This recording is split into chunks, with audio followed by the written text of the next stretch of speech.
Oui, les entrepreneuses ont droit à un congé maternité et ce depuis la création du congé maternité en France, c'est-à-dire 1909. Et en fait, c'est un poil plus avantageux pour les indépendants. Et ça, moi-même, je suis tombée de ma chaise quand j'ai fait le comparatif. Je me suis dit, ah, quoi? Les indépendantes, le droit du travail ne les protège pas. C'est-à-dire que si tu annonces à ton client ou à tes clients que tu es enceinte et qu'ils ont envie de mettre fin au contrat et d'aller chez la concurrence, ils ont le droit, tu peux rien faire. Même si tu t'arrêtes 4 mois, en fait, c'est minimum genre 6 mois, voire 9 mois de trésorerie qu'il faut prévoir. Soit on se morfond en se disant « Ah là là, vraiment la grossesse qu'elle plaît, en plus les indemnités, va falloir faire des démarches administratives, et puis mon chiffre d'affaires, et puis mes clients, et puis machin, et voilà. » Soit on se dit « Ok, mais alors, voilà, quelle opportunité, c'est quoi le cadeau caché dans la situation ?» Bonjour à toutes et à tous et bienvenue dans cette nouvelle mini-série du board. Alors aujourd'hui, un sujet chaud pour beaucoup d'entrepreneurs, solopreneurs, freelance qui nous écoutent et qui sont souvent passés par là. On va parler du congé maternité en tant que solopreneur. Qu'est-ce qui se passe? À quoi on a droit? C'est quoi les mythes sur ce sujet? Et surtout, comment bien vivre l'arrivée d'un bébé quand on est solopreneur? C'est quelque chose d'un peu terrifiant parce que toute notre entreprise repose sur nous. Il va falloir qu'on change plein de trucs. D'ailleurs, mon invité va nous donner ses stratégies pour y arriver. Et puis, moi, c'est un sujet que je vois souvent comme aussi une motivation à la scalabilité. Un moment où on se dit, je peux plus vendre mon temps parce que je vais devoir m'arrêter, être en congé maternité, m'occuper de mon bébé. C'est peut-être un sujet qui va aussi intéresser les papas parce que de plus en plus, dans mon environnement freelance, solopreneur, les papas, ils ont envie aussi d'éduquer leurs enfants. Ils veulent aussi changer des choses dans leur business. Donc, on va en parler et on va dégommer 5 mythes sur le congé maternité en tant que solopreneur et vous donner toutes nos stratégies pour réussir à faire votre mue, à anticiper ce magnifique moment, mais qui peut être aussi un peu stressant niveau business. Et pour ça, j'accueille une nouvelle membre du board, Solène Pigné, qui a créé le programme Grossesse d'entrepreneuse. Salut Solène et bienvenue au board. Salut Flavie, merci beaucoup pour ton invitation, je suis ravie d'être là. Écoute, ravie, toujours un plaisir, lol, de parler de parentalité quand on est solopreneur, n'est-ce pas? En témoignent nos petites mines du matin. On fait pas semblant. Si vous nous écoutez, si vous nous regardez sur YouTube, allez voir nos têtes. Vous allez voir qu'on est des vraies mamans solopreneurs. Exactement.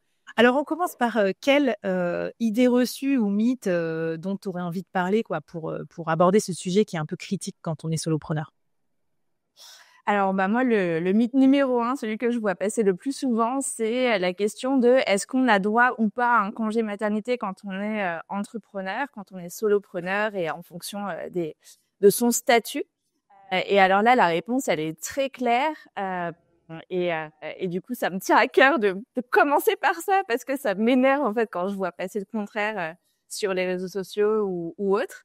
Oui, les entrepreneuses ont droit à un congé maternité et ce depuis la création du congé maternité en France, c'est-à-dire 1909. Donc voilà, il n'y a pas de débat, c'est clair. Bon, à l'époque, c'était pas rémunéré. Depuis, ça Il n'y avait pas de l'est. silence du digital en 1909. Ouais, c'est ça. Mais bon, t'avais le droit de t'arrêter de travailler, c'était déjà quelque chose. En tout cas, voilà, évidemment, les choses ont énormément évolué depuis cette époque et ça continue en fait d'aller en s'améliorant. Donc ça, c'est plutôt quelque chose de positif. Et parfois, en fait, on entend des retours d'expérience de personnes qui disent ah, moi, j'ai eu le droit à 5 euros par jour ou moi, j'avais pas droit à un congé maternité à mon époque. Et en fait, les choses, voilà, évoluent dans le bon sens et donc attention à pas vous fier à des retours d'expérience entre guillemets périmés. Notamment en 2019, en 2022, il y a eu beaucoup d'évolutions pour le droit des solopreneurs, puisqu'avant, donc, il y avait le RSI, le régime social des indépendants, et depuis, les indépendants ont été rattachés au régime général. Donc en fait, c'est les mêmes droits qu'on soit salarié ou indépendant. Ça veut dire quoi? Ça veut dire que la durée du congé maternité, elle est identique pour tous les statuts. Et la façon dont on est rémunéré, donc les indemnités de congé maternité, sont à peu près équivalentes. Ça a été en fait un peu calqué sur le droit des salariés, si tu veux, pour faire en sorte que les indépendants soient pas pénalisés.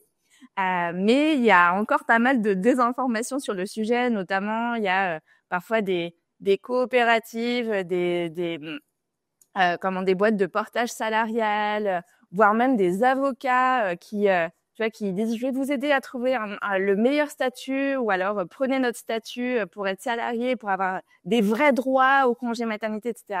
Alors que non, pas du tout. Les droits sont équivalents en fait, donc t'es pas mieux en SASU ou t'es pas mieux en partage salarial, en tout cas du point de vue du congé maternité. Ok, alors Et donc ça, c'est important en fait à savoir.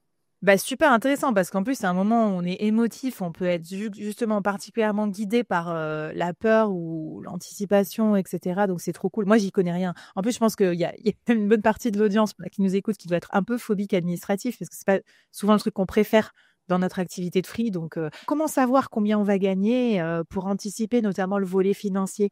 Alors, il y a un simulateur qui est mis en place par la CPAM, donc l'assurance maladie. On mettra le lien voilà, en description de l'épisode, ou tu l'enverras par newsletter. Et ça permet de savoir grosso modo ce à quoi on a droit, sachant que évidemment, ça va dépendre de la durée d'arrêt.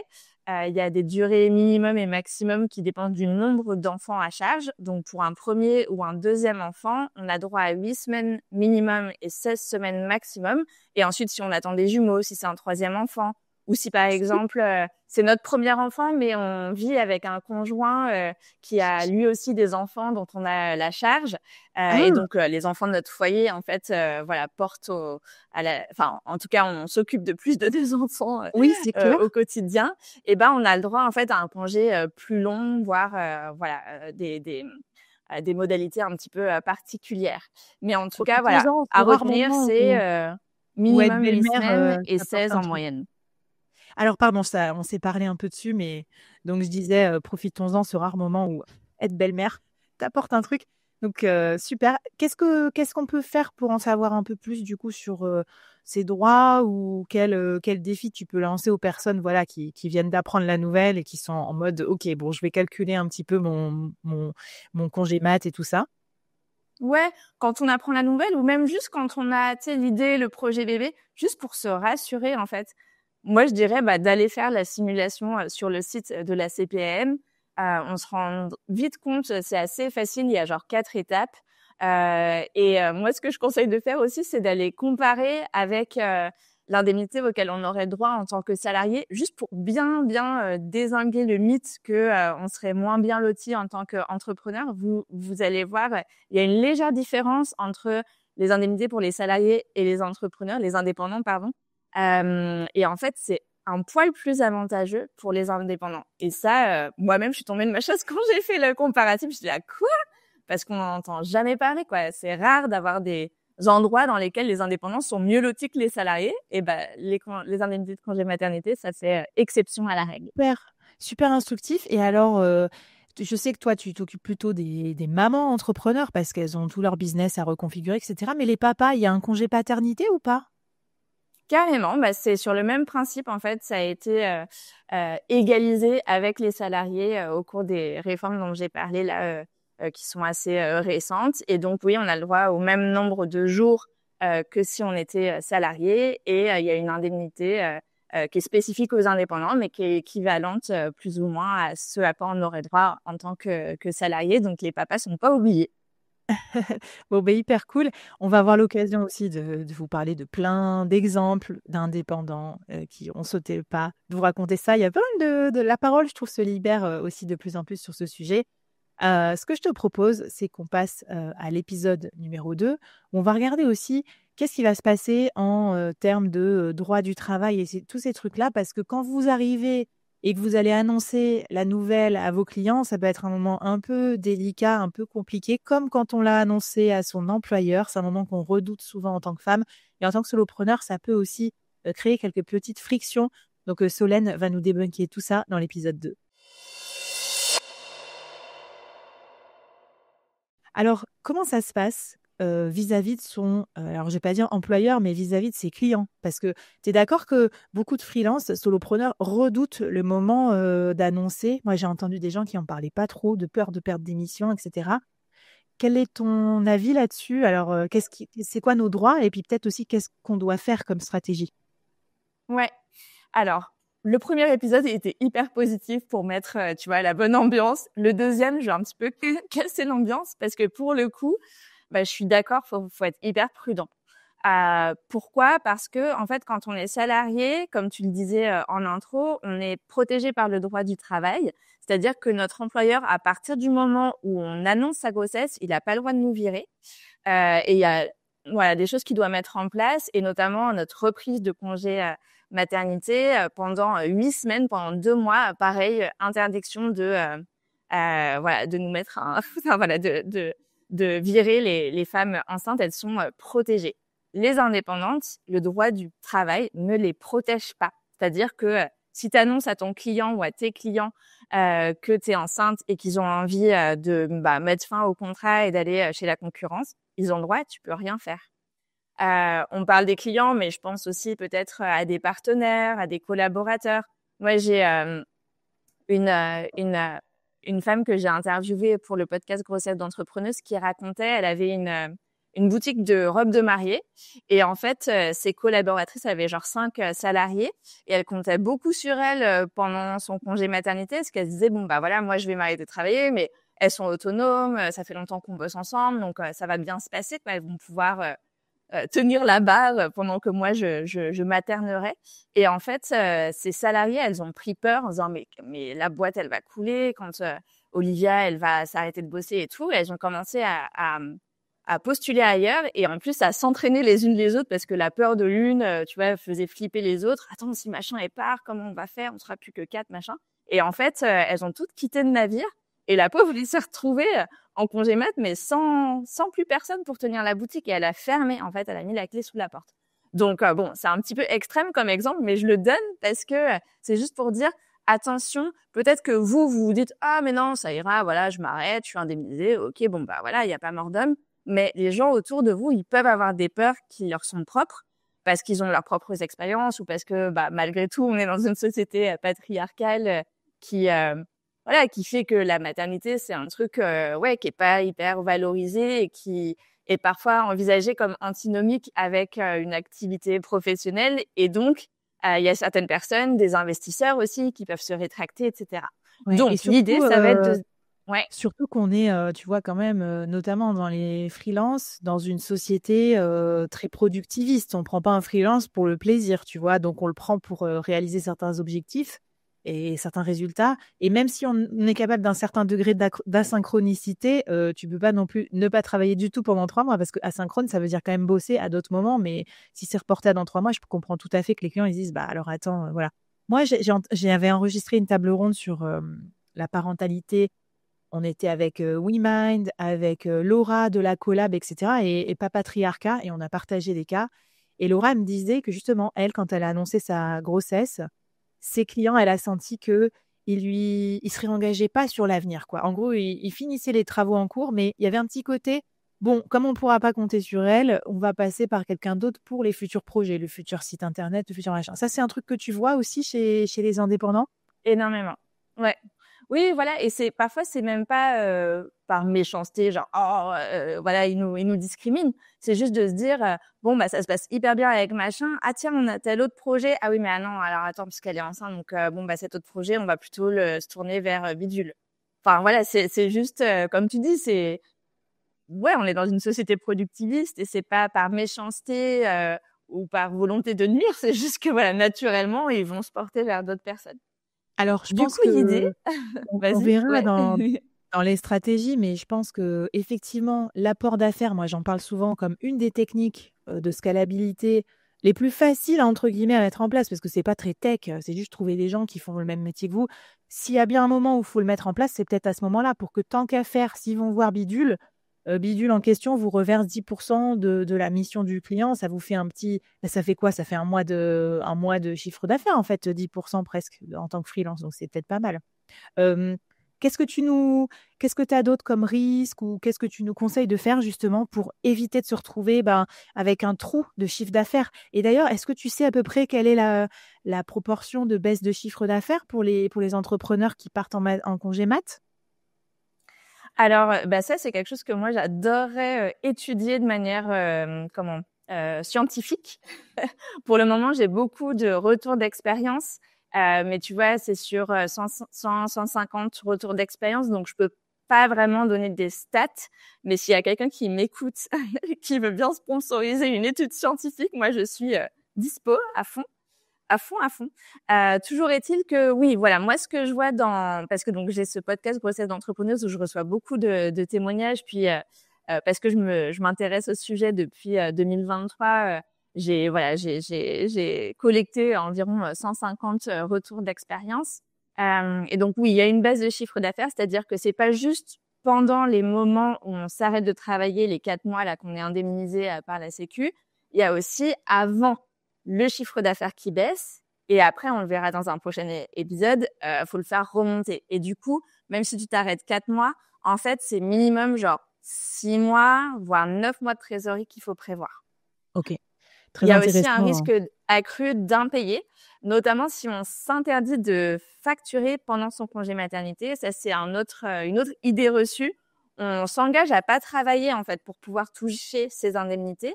Et parfois, on se dit, ah, j'ai pas le droit de travailler, donc je facture pas. En fait, non, l'activité, elle a le droit de continuer à tourner pendant que nous, on s'arrête de travailler. Donc, si on a des factures qui devaient tomber pendant le moment où on est en congé mat, on a le droit de le faire. Et en fait, moi, j'ai des retours d'expérience de personnes qui se disent, je bloque tout, je dis à mes clients qu'ils me payeront plus tard. Et en fait, quand tu fais payer quelqu'un 6 mois après la date du truc, pour peu qu'il soit pas très réglo, ou que entre-temps eux ils aient mis la clé sous la porte, tu peux te retrouver avec des impayés importants. Très intéressant et ça, c'est que tu nous parles de ça, et je pense que ça c'est aussi un point clé. C'est le moment ou jamais. D'ailleurs, c'est pas pour rien que moi j'ai souvent 2 ou 3 parents ou futurs parents dans mes bootcamps sur la scalabilité, parce que c'est vraiment un moment charnière. Tu peux très bien avoir une activité justement scalable annexe et tu n'es pas obligé de fermer ton académie en ligne ou fermer tes sponsorings de podcast. Donc, c'est le moment de vous diversifier parce que vous pouvez facturer et avoir cet argent qui tombe. Tu peux pas facturer ton temps, évidemment. On ne fasse pas dire ce qu'on n'a pas dit. Donc, oui, on s'engage bien à ne pas travailler. Mais notre activité, elle peut travailler pour nous. Et comme tu le dis super bien, c'est l'occasion, s'il en fallait une, de faire en sorte que notre activité, elle travaille encore plus pour nous, et que plutôt que ce soit genre un poids sur nos épaules, que ce soit quelque chose qui nous porte. Et ça, c'est trop chouette, en fait. C'est la bonne nouvelle. Si je tire la pelote, je voulais dire aussi que vous n'êtes pas obligé d'arrêter votre podcast ou d'arrêter de poster sur LinkedIn, parce que ça pourrait se programmer, s'anticiper, voire même se déléguer à des gens. Donc, vous n'allez pas avoir un contrôle fiscal. Il y a des gens qui font des nœuds au cerveau qui s'empêchent, en fait, de mettre en place des choses pour leur business en se disant après, on va croire que je travaille, ou alors, si ça se trouve, ils vont me sucrer mes indemnités s'il y a un post préprogrammé sur LinkedIn. Alors que non. On a vraiment le droit, et ça, c'est aussi important. Donc, merci de m'inviter à ton micro pour diffuser l'info, parce qu'en fait, franchement, moi, j'ai mis 6 bons mois à comprendre ce qu'on avait droit, pas droit, machin, un truc. J'ai consulté, je sais pas combien, peut-être 2 ou 3 avocats, 2 ou 3 experts comptables, une juriste spécialisée en périnatalité, etc., etc. Vraiment, en fait, c'est super dur d'avoir cette info. Alors que ça paraît quand même important à savoir, quoi. Et c'est pas écrit sur le site de la CPAM, hein. Donc ça, c'est le fruit de ma dure recherche que je suis ravie de pouvoir diffuser aujourd'hui. Trop bien. Bon, alors du coup, ce que je voulais dire aussi, abonnez-vous à la newsletter du board, parce que j'ai oublié de le dire, mais tu nous donnes une super ressource avec les 6 stratégies justement pour anticiper son congé mat et pas perdre d'argent, etc. Et notamment, le défi que tu voulais nous donner pour cet épisode, c'était une de ces stratégies. Alors, quelle est-elle pour éviter justement ce trou dans la raquette trop violent en termes de trésor à ce moment-là? En gros, le défi, ça va être d'anticiper l'annonce de sa grossesse. Parce qu'on parlait au début de l'épisode du fait que les clients peuvent prendre la poudre d'escampette. Donc l'idée, ça va être de se dire avant de leur dire, je vais mettre en place certaines choses pour avoir des solutions à leur proposer et anticiper leur peur. Parce qu'encore une fois, même si nous on n'a pas peur, peut-être que les gens en face, ils ont des peurs ou des a priori par rapport à notre capacité à pouvoir continuer à être productif pendant cette période. Et du coup, la bonne nouvelle, c'est que quand on met ça en place, non seulement on va éviter que ces clients aillent voir ailleurs, mais comme tu me disais très bien, si on met en place des des stratégies d'affiliation, on peut les rediriger en fait vers des personnes de confiance avec qui on se met d'accord que quand je reviens de congé mat, tu me le rends le client. Et entre-temps, comme moi je te le donne sur un plateau d'argent et que tu n'as pas d'effort marketing à faire, et tu me reverses par exemple 10%. Et dans la ressource qu'on partage dans ta newsletter, il y a notamment un exemple d'email pour diriger ses prospects aussi vers son remplaçant affilié, parce que là on a parlé des clients. Mais les prospects aussi, ça peut être cool d'avoir une automatisation en place quand on a une demande, tu vois, entrante, d'avoir un petit message qui dit merci beaucoup pour votre demande. Là, je peux pas, je suis en congé, mais voici la personne que je recommande. Venez de ma part, elle vous fera passer en priorité. Et ça, c'est des trucs, tu vois, des petites astuces qui permettent de continuer à générer du chiffre d'affaires et à pas, tu vois, pas perdre l'effet boule de neige qu'on met en place quand on est entrepreneur. Bon, hyper cool. Merci pour toutes ces pépites et qui vont nous aider à limiter la casse. Donc, toutes les futures mamans, les futurs papas te remercient. Et ce que je te propose, c'est qu'on passe à l'épisode 3.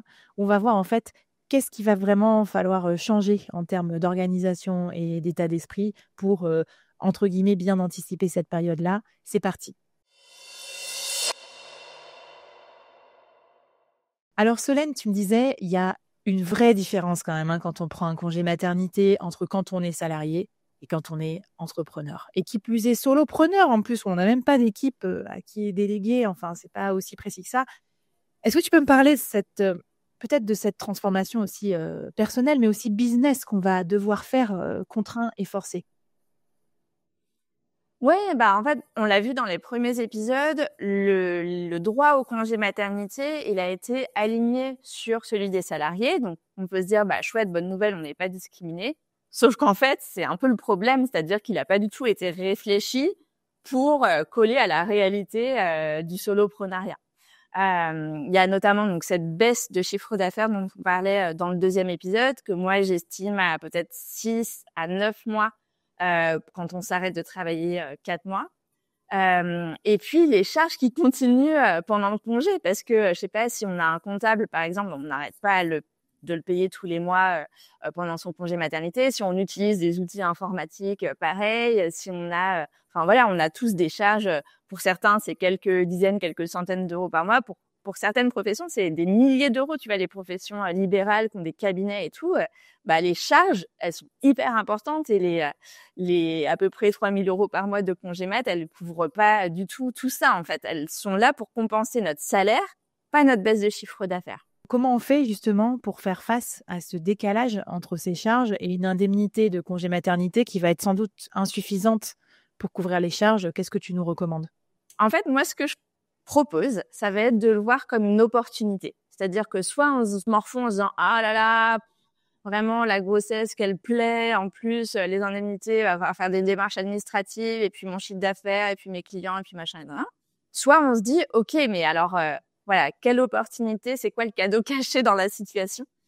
Et typiquement, je vais donner mon exemple pour illustrer. Moi, j'ai pas eu le droit à des indemnités de congé maternité parce que mon entreprise, je suis expatriée, mon entreprise, elle est enregistrée à l'étranger et voilà, j'avais pas de cotisation sociale, mais moi, j'avais pas de droit à un congé maternité.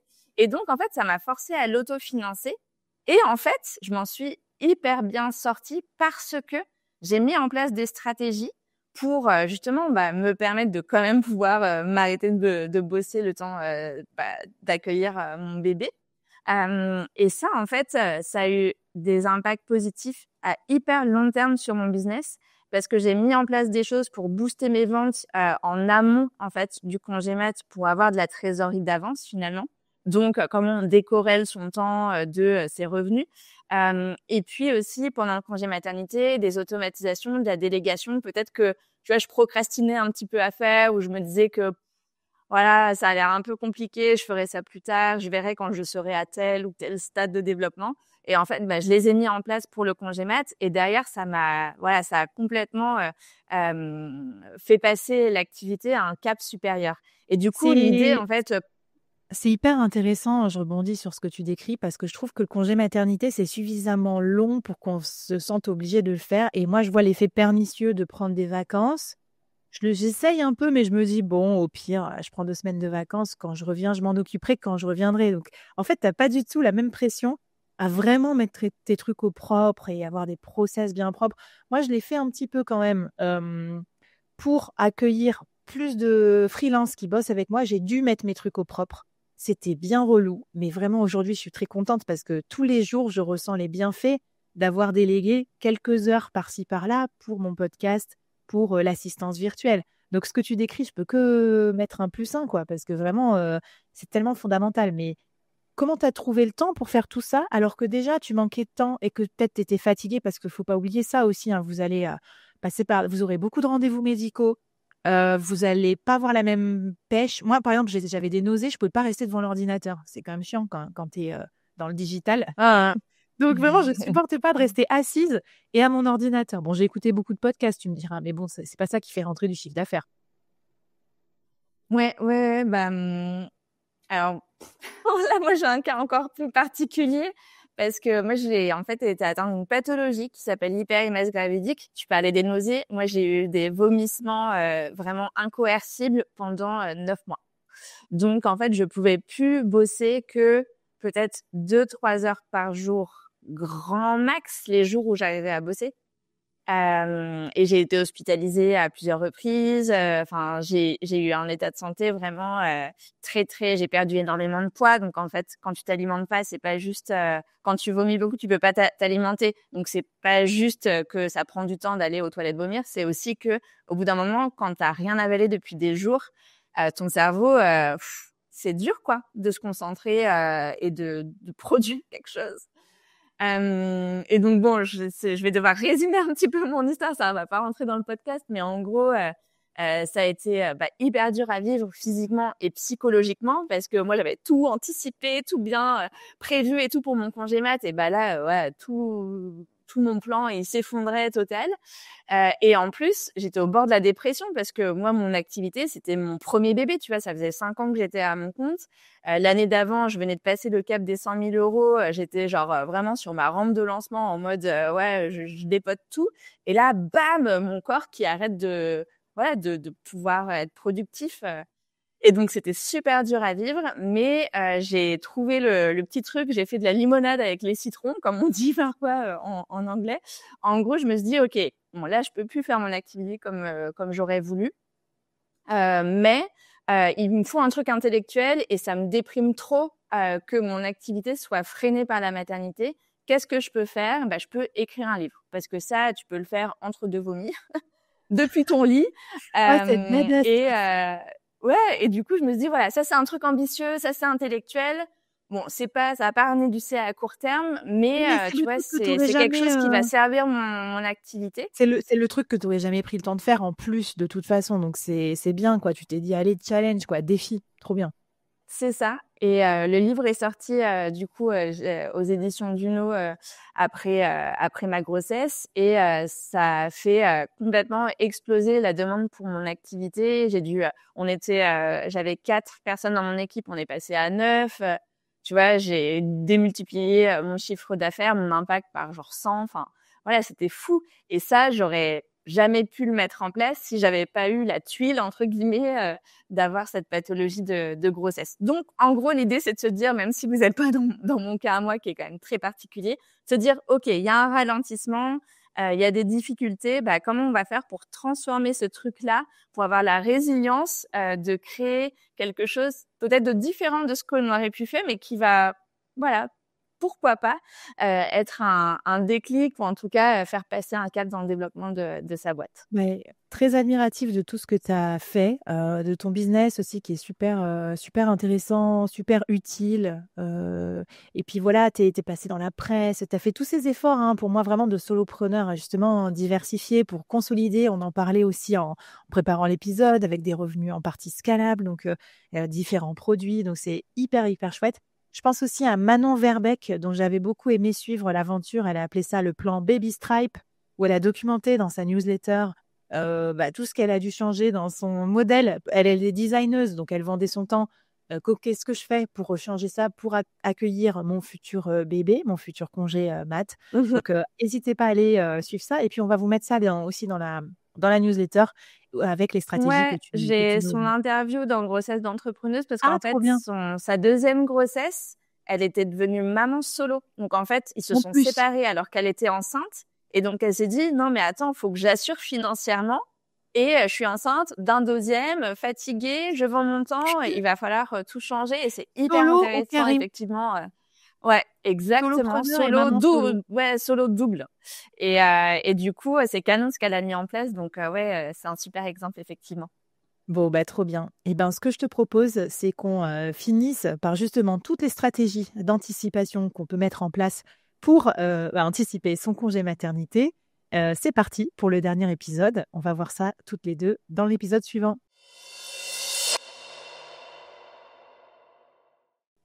Alors Solène, on a vu pas mal de choses déjà, pas mal de stratégies, c'est hyper intéressant. Qu'est-ce qu'on peut faire? Est-ce qu'on peut reboucler sur voilà, tout ce qu'on peut faire pour anticiper avant, si on peut, si on a la santé et tout ça? À quel moment on commence à s'inquiéter des trucs? On fait quoi et dans quel ordre? Est-ce que tu peux nous faire un peu le film, un peu le rétro-planning? Je sais que c'est horrible d'utiliser le mot rétro-planning pour un bébé, mais malheureusement, il y a beaucoup de ça quand même, y compris pour refaire la chambre du bébé, acheter les trucs qu'il faut avant l'accouchement et tout. Donc pour le boulot, je trouve que c'était pas mal de penser version rétro-planning. Mmh.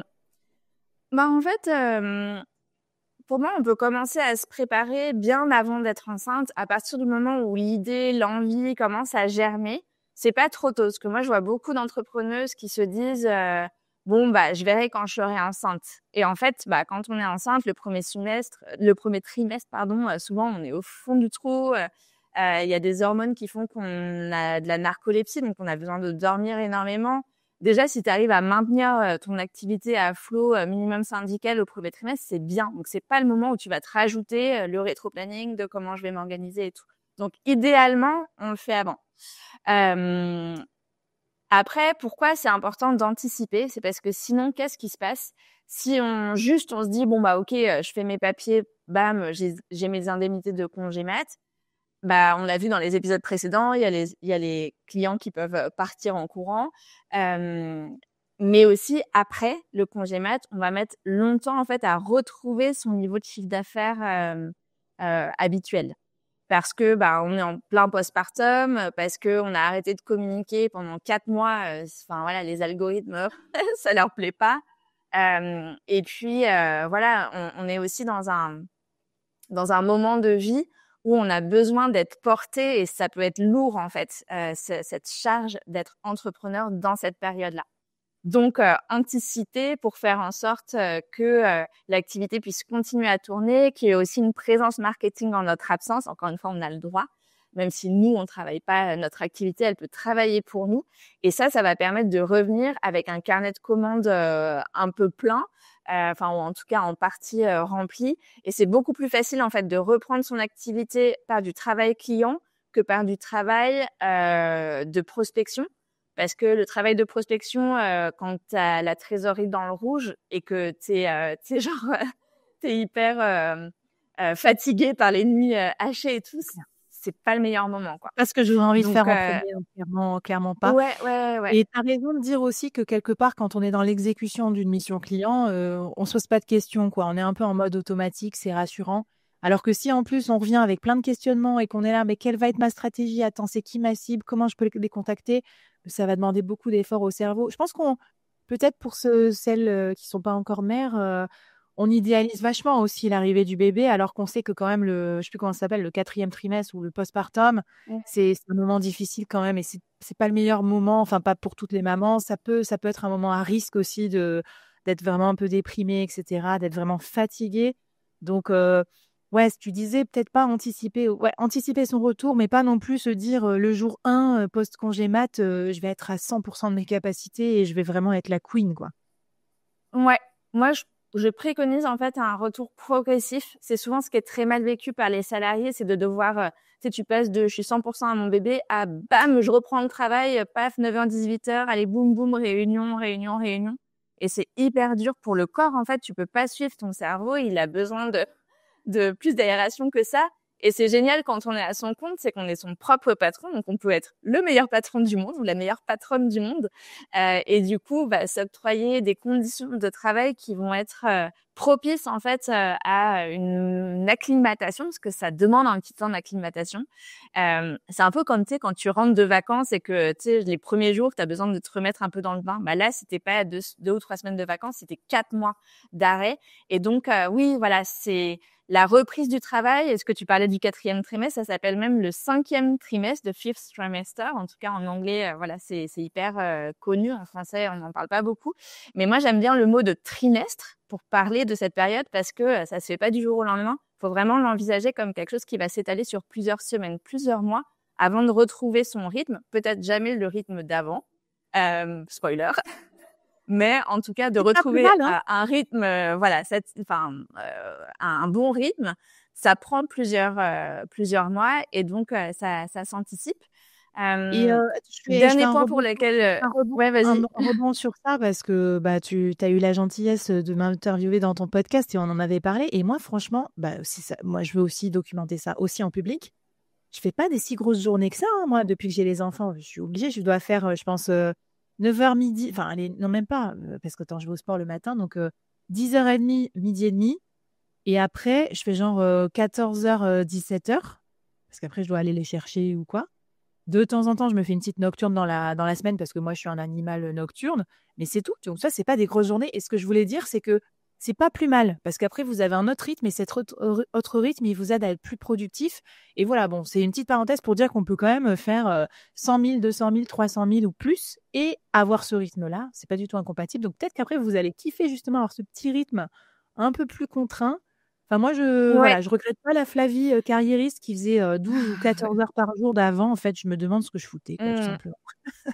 Carrément. Et justement, du coup, tout ce qu'on met en place pendant sa grossesse, qu'on parlait dans les épisodes précédents, automatisation, délégation, peut-être voir comment on va commencer à désynchroniser son temps de travail et ses revenus. Bah, tout ça, c'est ce qui va être utile, en fait, pendant les années qui suivent la naissance de nos enfants, où effectivement, les 3 premières années, c'est hyper prenant. Enfin, même, je dis 3 parce que moi, mon aîné, il a 5 et que j'ai genre la vague impression que quand il sera plus grand, ça ira mieux et tout, mais ça se trouve pas du tout. Mais tout ça pour dire que ouais, les premières années des enfants, c'est quand même, ça demande énormément de temps, puis d'énergie aussi, de présence. En fait, moi, ce que j'ai trouvé le plus dur, c'est que du coup, tu peux pas te reposer. Genre, quand tu rentres chez toi le soir, c'est pas reposant, c'est même plus fatigant que ta journée de travail. Ton week-end, t'es explosé. Le dimanche soir, t'es là, mais vivement lundi, quoi. Donc, moi, c'est pour ça que je bosse 4 jours par semaine. Parce qu'en fait, j'ai un jour, et c'est pas pour m'occuper des enfants le mercredi, hein. C'est pour avoir une journée pour moi, parce que j'en pouvais plus de pas avoir ni de week-end ni de semaine en fait. Donc voilà. Tout Poussée ça pour par la dire que ça nécessité, demande des réaménagements, mais c'est pas incompatible avec une progression dans son business. Et je voulais juste mentionner un petit chiffre, si tu me permets, parce que pour moi c'est hyper important, voilà, que les auditrices du podcast en aient conscience, puis les auditeurs aussi, ça touche aussi les hommes, pardon. Il y a eu une enquête d'Ipsos qui a démontré que 72% des entrepreneuses reprennent le travail avant la fin de leur congé maternité et 34% d'entre elles une semaine après avoir accouché. Donc, pour celles qui n'ont pas accouché, à une semaine postpartum, tu as encore ton slip filet, tes grosseurs, enfin voilà, les saignements, tu vois, les tranchées, les machins, les bidules. Enfin, je trouve ça inhumain en fait de se dire qu'il y a des gens qui se forcent à bosser à une semaine postpartum. Je dis se forcent à bosser parce que je pense que la plupart, elles le font parce qu'elles se disent oh là là, faut pas que mon activité s'écoule en mon absence. Oh là là, c'est bon, la maternité c'est pas une maladie. Allez go go go. Et en fait, malheureusement. Il y a pas mal de pathologies qui peuvent arriver aussi en postpartum, la dépression postpartum, le burn-out maternel. Parfois aussi, on a un baby clash avec son conjoint qui va rien arranger à tout ça. Et du coup, c'est une période de grande fragilité. Et franchement, se retrouver en dépression ou en solopreneur ou en clash avec son conjoint, enfin l'un ou l'autre, voire en burn-out, c'est pas mettre toutes les chances de son côté que l'activité elle continue à perdurer quoi. C'est hyper important en fait de prendre le temps et du coup de se dire ok voilà, il y a des choses à mettre en place pour faire en sorte que outre moi travailler pendant mon congé, il y a plein de trucs qu'on peut faire pour faire en sorte que son activité elle s'écroule pas en notre absence. Et encore une fois, toutes ces choses-là, c'est des choses que dans tous les cas, vous aurez dû mettre en place à un moment donné ou à un autre de votre développement. Donc, autant le faire maintenant, comme ça, paf, l'activité, elle passe un cap et nous, on protège notre santé physique et mentale. Et puis, c'est génial aussi de se dire, waouh, mon activité, j'ai des exemples, des personnes qui ont genre fait un record de chiffre d'affaires. Je pense à une nana qui a un studio de design, Revelio Studio, 75 000 € de chiffre d'affaires en 7 mois travaillés parce qu'elle s'est arrêtée 5 mois pour son congé mat. Donc, elle a pris 1 mois de plus que ce qui est indemnisé. Et c'est son record absolu de toutes ces années de soloprenariat. Comme quoi. Quasi 2 fois moins de temps. Et en fait, t'imagines, tu reviens de ton activité, t'as eu 5 mois pour te reposer, pas vraiment, mais bon, t'as eu 5 mois pour profiter de ton enfant. Et en plus, ton activité, elle a fait un record de chiffre d'affaires, donc la confiance, elle est là, quoi. Tu vois, tu te dis, waouh, si j'ai pu faire ça alors que j'étais enceinte, alors que je me suis arrêtée de bosser 5 mois, mais je vais tout dépoter, quoi. Et je trouve ça tellement chouette de se dire, ok, ça peut être un tremplin, quoi, la maternité.